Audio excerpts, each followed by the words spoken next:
Hi guys, it's Sophie. So I'm going to be doing another one of my Man Booker reviews. The shortlist's out and I did okay. I think I did okay. I kind of got 4 or 6, but if you're being a bit meaner then I kind of got 3 or 6, but I'm happy either way. We've got some of them in there. And All the Man Is was one of them.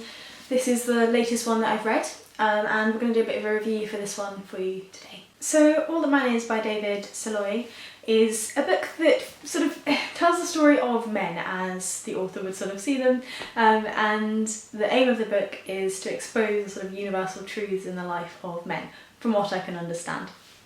The book itself is told in 9 different sections following 9 different men, all at different stages of their life. We follow someone who is sort of 18, just sort of about to go to Oxford. We have an individual who's 73 years old, who is sort of visiting his holiday home in Italy for the last time, and all of these men are sort of displaced from their everyday life, and in this displacement they are having the chance to sort of ruminate on their lives, where they are, what they want to be doing, what they've done so far, who they are as people, and it's sort of that sort of worked in by them all being in foreign countries at the time of writing. We follow our characters all over Europe, which I very much enjoy. It was really nice to see the way that the author was dealing with the sense of place in each sort of section. It's very hard not to call them stories because there is a sense of it being short stories, though they are so much interlinked that it's clearly a novel rather than a short story collection. The 9 sections are very much split. There are some nice little references to how their lives might play into one another's, but they are separate individuals. It isn't a case of them interacting with the other men throughout the book. They are separate entities. But I like the sort of sense of place. The sort of what I would get from the message of it is that it's fairly repetitive, that a lot of men strive for certain things within their lives, be that money, be that power, be that sense of meaning, be that woman, and they hit the same kind of pitfalls regardless of how old you are, regardless of what kind of background you have. There's a similar experience that these men are having. It's a very odd sort of depiction of women because it's such a male-centred book. So we really hear very little from women in this book other than in relation to men, which I completely understand if you would sort of dislike that. I personally thought that was kind of an element of what this book was about, so I didn't feel as though it was any kind of prejudice playing in, but it is very much about the male experience of life, including women.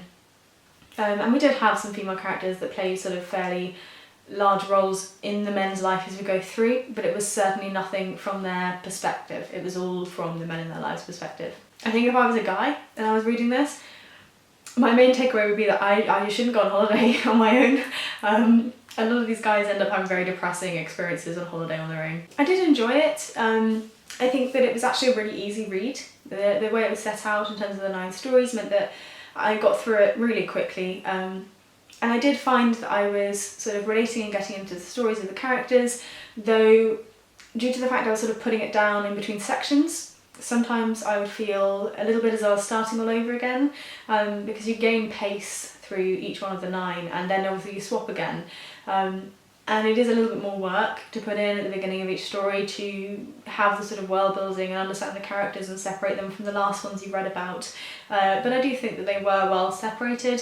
It was just a little bit odd as a reader to be picking up the same book and then entering into a similar story arc, but with someone completely new. So I did enjoy it. I think it was really easy to read.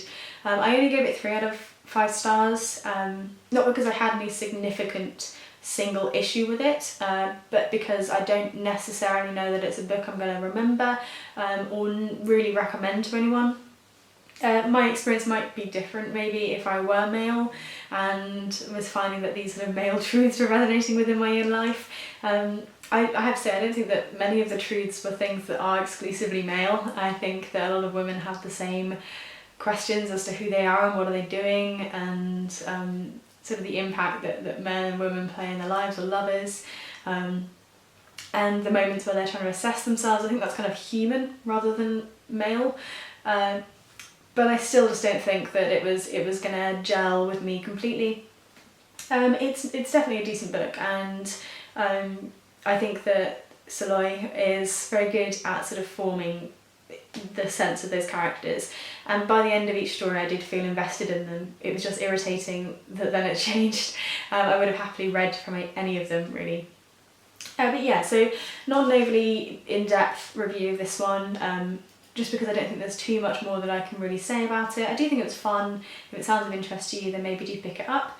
In terms of bookers, obviously, as I mentioned at the beginning, the shortlist is now up, which is great. We've got some really good books on there. I'm excited to see, you know, lots of people choosing to pick up the shortlist books now, because I know obviously it's a little bit less sort of work to have to go through the shortlist than it is the whole long list, and I do get that. But they do look really interesting.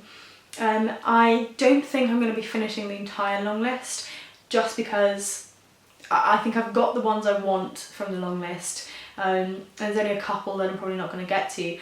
The one I don't think I'm going to get to is The School Days of Jesus. Whilst I think that one sounds interesting, it is the second part of a series of novels, and I'm not interested enough to want to pick up the first and then the second just to have the video up.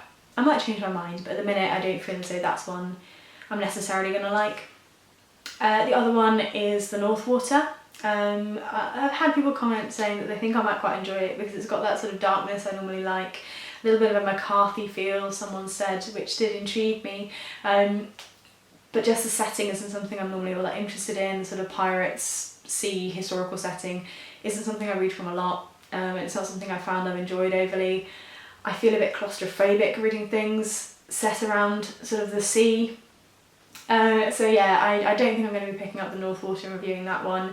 Again, my thoughts might change. Maybe if I finish off the rest of the shortlist in relatively short order, then I will pick them up. But I will be doing reviews of the many. I'm going to be doing Do Not Say We Have Nothing, and I will be doing His Bloody Project as well. So they're the final three that I will be getting to in the Man Booker. Let me know what you thought of the shortlist, and let me know if you've read it, what you thought of All the Man Is. Yeah, just share and chat about it. It's, you know, the prize is great fun, so just share your experience with it down below. I'll see you guys soon in my next video. Bye guys. So officially, my Man Booker shortlist predictions are The Sellout, My Name is Lucy Barton, Hot Milk, Do Not Say We Have Nothing, The North Water, and The School Days of Jesus.